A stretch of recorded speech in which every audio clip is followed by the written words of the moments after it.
Shabbat Shalom. When our biblical matriarch Leah gives birth to her fourth son, she is overwhelmed with a sense of thanksgiving and names him Yehudah, one who is grateful.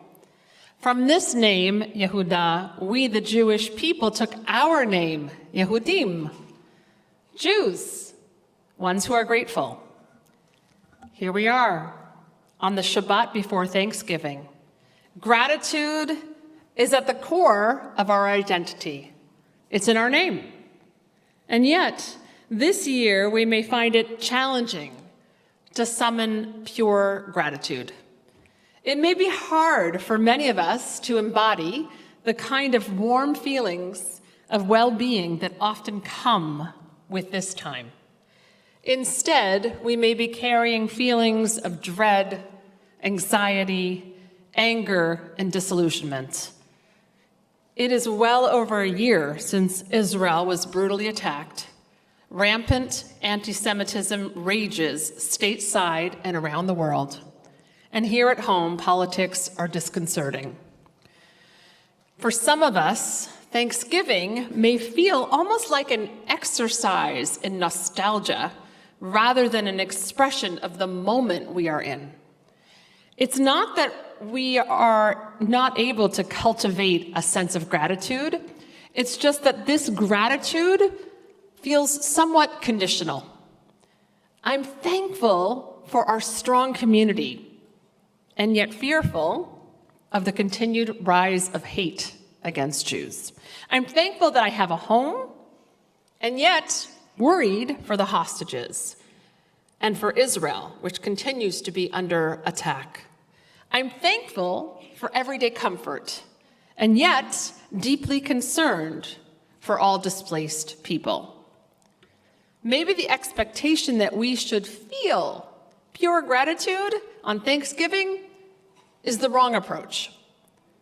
We shouldn't be thankful only for those things that make our lives more comfortable, happier, and joyful, but we should consider the less obvious gifts as well. Those gifts that come out of struggle. This is not to say that we wish for hardship.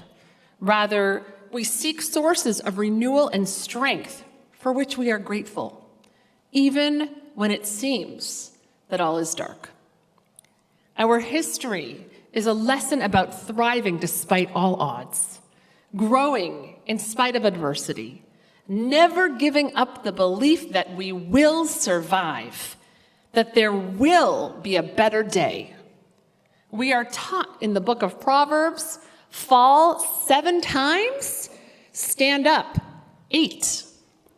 We are also taught, above all else, guard your heart, for everything you do flows from it. We may feel downtrodden, beat up by the daily news, misrepresented, and misunderstood. But we have strength within us that we can draw upon. The word for courage in Hebrew is ometz halev, courage of the heart. What unexpected gifts may come as a result of hardship? In a forest filled with large, majestic oaks and cedars, strong and tall, the trees set their wrath upon a small olive tree. The cedar tree, boasting about its height and power, chided, "You don't belong here with your minuscule branches." The oak laughed and joined in. "We can simply overwhelm you." The olive tree asked, "Why do you think that you are stronger than me? You stand tall and rigid, but in a heavy enough storm, you will break. Yet I can endure the most difficult of conditions and in time thrive."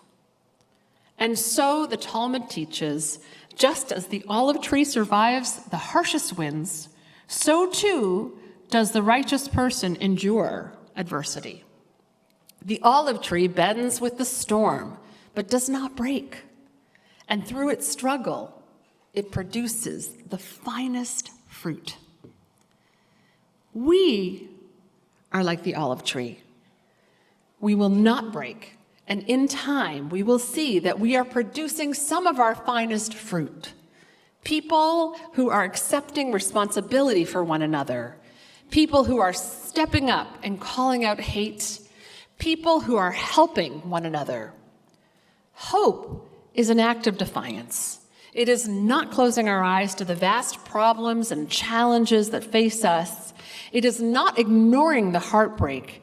It is choosing to hope anyway, choosing to believe in the possibility of a better time ahead.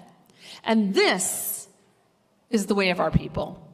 As the Talmud teaches, the reed does not break in the storm, and the righteous person does not despair in the face of adversity. In this moment of thanksgiving, let us bring all of ourselves to the table. Our fears, anxieties, heartache, as well as our hard-earned wisdom. Times such as these remind us that the way forward is lit by the light of hope. That is the Jewish story for which we can be thankful. Shabbat Shalom.